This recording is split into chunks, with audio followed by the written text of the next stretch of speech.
واقعہ سلطان صلاح الدین ایوبی قسط نمبر 307 اپنا اسلامک اسٹوڈیو کے معزز ناظرین، پہلے بھی بتایا جا چکا ہے کہ صلیبیوں نے شیخ سنان کو اپنا ایک قلعہ دے رکھا تھا۔ ناظرین، شیخ سنان حسن بن صباح کا نائب اور پیشہ ور قاتلوں کا سردار تھا۔ ایک صلیبی سردار بنا اجازت شیخ سنان کے کمرے میں آ گیا اور کہا کہ یہاں آتے ہی پتہ چلا ہے کہ یہ لڑکیاں آئی ہیں، مجھے ان سے بہت کچھ پوچھنا ہے، میں انہیں اپنے ساتھ لے جا رہا ہوں۔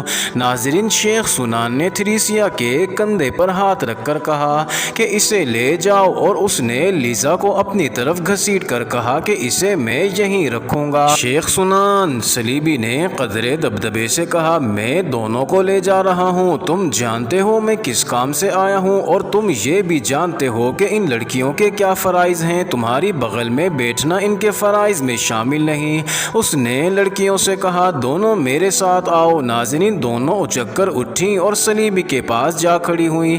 کیا تم میرے ساتھ دشمنی کا خطرہ مول لینا چاہتے ہو؟ شیخ سنان نے کہا، تم میرے قلعے میں ہو، میں تمہیں مہمان سے قیدی بھی بنا سکتا ہوں، اور تم کوشش کر رہے ہو کہ تمہیں مہمان سے قیدی بنا دیا جائے۔ اس نے گرج کر کہا، اس لڑکی کو میرے پاس چھوڑ کر باہر نکل جاؤ۔ سنان صلیبی نے طنزیہ لہجے میں کہا، کیا تم بھول گئے ہو کہ یہ قلعہ تمہیں ہم نے دیا ہے؟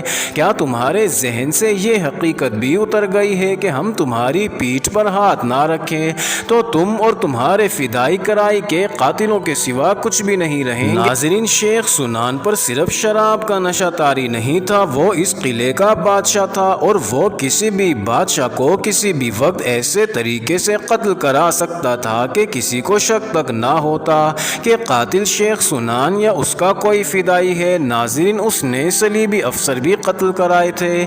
یہ صلیبیوں کی آپس کی عداوت کا نتیجہ تھا۔ ان کا کوئی جرنیل یا کوئی اور فوجی یا غیر فوجی افسر اپنے کسی حریف افسر کو قتل کرانے کی ضرورت کبھی محسوس کرتا تو اس مقصد کے لیے وہ شیخ سنان کی خدمات حاصل کیا کرتا تھا۔ ناظرین، عیسیات کے قلعے میں رہتے تو انسان تھے، لیکن یہ بدروحوں کا قلعہ معلوم ہوتا تھا۔ اس کے تہہ خانوں میں انسان گم ہو جاتے تھے، کیونکہ اس ہیبت ناک اور خوفناک قلعے کے تہہ خانے کی دیواروں پر جگہ جگہ انسانی گوشت چپکا ہوا تھا۔ ناظرین، یہ فدائی پاگل لگتے تھے۔ کسی کو قتل کرنا ان کے لیے منہ کا نوالا ڈال لینے سے زیادہ حیثیت نہیں رکھتا تھا۔ اس کے محل کا یہ حسن تھا کہ چھتوں اور دیواروں میں رنگا رنگ شیشوں کے ٹکڑے جڑے ہوئے تھے، فانوسوں کی روشنی سے ان سے رنگا رنگ شعاعیں نکلتی تھی۔ ناظرین، یہاں انسان بھول جاتا تھا کہ اس جنت کے ارد گرد بے رحم اور تپتے ہوئے ٹیلے ہیں۔ اس ماحول اور ایسی حیثیت میں شیخ سنان اپنے آپ کو دیوتا سمجھتا تھا۔ اس میں حیوانیت اور درندگی زیادہ تھی، لذا جیسی لڑکی سے وہ دستبردار نہیں ہونا چاہتا تھا۔ اس نے صلیبی سے کہا، میں تمہیں سوچنے کی مہلت دوں گا، میں اس لڑکی کو قلعے سے باہر نہیں جانے دوں گا۔ تم نے مزاحمت کی تو تم بھی قلعے سے باہر نہیں جا سکو گے۔ میرا ایک ساتھی آگے چلا گیا ہے، صلیبی نے کہا، وہ وہاں بتا دے گا کہ میں یہاں ہوں۔ تم جانتے ہو کہ میں یہاں 2-3 روز کے قیام کے لیے آیا ہوں، پھر مجھے کہیں اور جانا ہے۔ ہم اس معاہدے کے تحت تمہارے یہاں قیام کرتے ہیں کہ جس کے تحت تمہیں یہ قلعہ دیا گیا تھا۔ یہ ہماری پناہ گاہ ہے اور ہمارا عارضی پڑاؤ بھی۔ تم ہماری ہڈیاں غائب کر دو تو بھی تم سے پوچھا جائے گا کہ ہمارا ایک آدمی اور 2 لڑکیاں کہاں ہیں۔ ناظرین، صلیبی نے کچھ سوچا اور کہا، اگر تم صلاح الدین ایوبی کو قتل کر دو تو اس جیسی 1 درجن لڑکیاں تمہارے حوالے کر دیں گے، مگر تم ہماری رقم اور سونا ہضم کرتے رہے، ایوبی کو قتل نہ کر سکے۔ مجھے معلوم ہوا ہے کہ تم نے 4 فدائی ایوبی کے قتل کے لیے بھیج رکھے ہیں، لیکن یہ صرف افواہ معلوم ہوتی ہے۔ ایوبی ابھی تک زندہ ہے اور فاتح ہے، یہ افواہ نہیں۔ شیخ سنان نے نشے اور غصے سے لرزتے ہوئے کہا، میں نے 4 آدمی بھیج رکھے ہیں، چند دنوں میں تم خبر سنو گے کہ صلاح الدین ایوبی قتل ہو گیا ہے۔ پھر میں تم سے وعدہ کرتا ہوں کہ تم ہمارے حکمرانوں سے جو انعام و اکرام ملا ہے اس کے علاوہ میں تمہیں اس لیزا جیسی 2 لڑکیاں اپنی طرف سے دوں گا، وہ دیکھا جائے گا۔ شیخ شیخ سنان نے کہا میں تمہیں بتا دیتا ہوں کہ اس لڑکی کو تم میری خوابگاہ سے باہر لے جا سکتے ہو، اسے قلعے سے باہر نہیں لے جا سکو گے، جاؤ انہیں لے جاؤ، میں نے قلعے میں صلیبیوں کے لیے جو کمرے الگ کر رکھے ہیں وہاں چلے جاؤ، کھاؤ پیو عیش کرو اور مجھے سوچ کر جواب دو کہ یہ لڑکی میرے حوالے کرو گے یا نہیں۔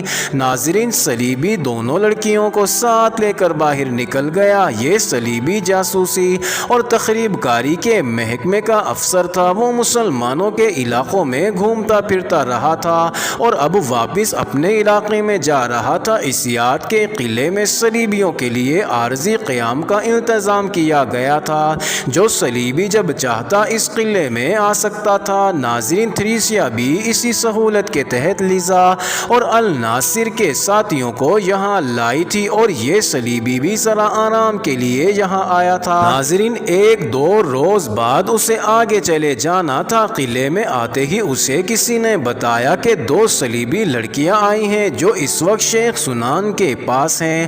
وہ انہیں دیکھنے کے لیے اندر چلا گیا اور شیخ سنان کے ساتھ گرما گرمی کے بعد دونوں لڑکیوں کو وہاں سے لے آیا۔ ناظرین، اس کے جانے کے بعد شیخ سنان نے اپنے خاص آدمی کو بلا کر کہا یہ صلیبی اور یہ دونوں لڑکیاں ہماری قیدی نہیں ہیں، لیکن انہیں ان کی مرضی سے قلعے سے نکلنے نہ دیا جائے، انہیں اس حق سے محروم کر دیا جائے کہ جب چاہیں قلعے میں آ جائیں، جب چاہیں نکل جائیں، ان پر نظر بھی رکھنا اور گمشتگین جب چاہے ان 4 قیدیوں کو اپنے ساتھ لے جا سکتا ہے جنہیں آج یہ لڑکیاں باہر سے لائی ہیں۔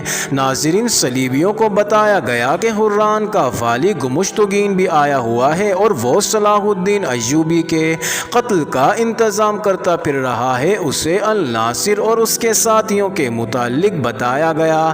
صلیبی لڑکیوں کو قلعے کے اس حصے میں لے گیا جہاں عارضی طور پر آنے والے صلیبیوں کے لیے کمرے مخصوص کیے گئے تھے۔ اپنا اسلامک اسٹوڈیو کے معزز ناظرین، کچھ وقت کے لیے چلتے ہیں دوسری جانب۔ سلطان صلاح الدین ایوبی نے سیف الدین کے سالار مظفر الدین کا حملہ جس طرح پسپا کیا اور اس کی فوج کو جس طرح تہس نہس کیا تھا وہ پوری تفصیل سے سنایا جا چکا ہے۔ ناظرین، مظفر الدین میدان جنگ سے غائب ہو گیا تھا۔ سلطان ایوبی کی فوج نے جو قیدی پکڑے ان میں سیف الدین کا ایک مشیر فخر الدین بھی تھا جو موصل میں اس کا وزیر بھی رہ چکا تھا۔ سلطان ایوبی فخر الدین کو جنگی قیدیوں سے الگ کر کے اپنے خیمے میں لے گیا اور اسے اسی عزت و احترام سے رکھا جس کا وہ حقدار تھا۔ ناظرین، مال غنیمت تقسیم کر کے سلطان ایوبی نے پہلا فیصلہ یہ کیا کہ پیش قدمی یعنی بھاگتے دشمن کا تعاقب نہیں کیا جائے گا۔ بعض مورخین نے سلطان ایوبی کے اس فیصلے کو اس کی جنگی لغزش کہا ہے، لیکن تاریخ اسلام کا یہ مجاہد بہت دور کی سوچا کرتا تھا۔ یہ صحیح ہے کہ وہ دشمن کی فوج کا تعاقب کرتا تو اس کی فوج کو وہ ہمیشہ کے لیے ختم کر دیتا اور اس کا نتیجہ یہ ہوتا کہ سلطان ایوبی کے مسلمان دشمن اس کے قدموں میں گر پڑتے۔ ناظرین، تعاقب نہ کرنے کی ایک وجہ تو یہ تھی کہ مظفر الدین کے ساتھ اس نے جو مارکا لڑا تھا اس میں اسے فتح بہت مہنگی پڑی تھی، اس کی فوج کا جانی نقصان بہت ہوا تھا، زخمیوں کی تعداد زیادہ تھی، اس لیے وہ پیش قدمی کے قابل نہیں تھا۔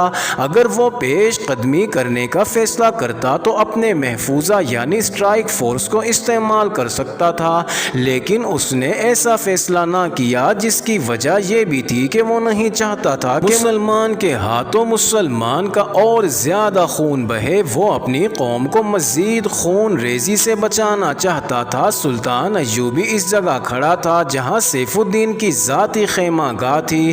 ناظرین، اس میں سے جو کچھ برآمد ہوا وہ بیان کیا جا چکا ہے۔ سیف الدین کو اپنا خیمہ بذات خود بہت قیمتی تھا، یہ ریشمی کپڑوں کا محل تھا۔ ناظرین، قناتیں اور شامیانے ریشمی تھے، پردے بھی ریشمی تھے، اس کے اندر کھڑے ہو کر شیش محل کا گمان ہوتا تھا۔ سیف الدین کا ایک بھتیجا عز الدین فرخ شاہ سلطان ایوبی کی فوج میں سالار تھا۔ ناظرین، یہ عجیب جنگ تھی اور عجیب دشمنی کے بھتیجا چچا کے خلاف لڑ رہا تھا، اس کے علاوہ اور بھی کئی ایک فوجی تھے جو اپنے خون کے رشتوں کے خلاف لڑ رہے تھے۔ ناظرین، سلطان سلطان ایوبی نے سیف الدین کی یہ خیمہ گاہ دیکھی تو اس نے اس کے بھتیجے عز الدین کو بلایا اور مسکرا کر کہا، اپنے چچا کی جائیداد کے وارث تم ہو، میں اس کا خیمہ تمہیں پیش کرتا ہوں، یہ سمیٹ لو۔ ناظرین، سلطان ایوبی نے مسکرا کر اسے خیمہ پیش کیا تھا مگر عز الدین کے آنسو نکل آئے۔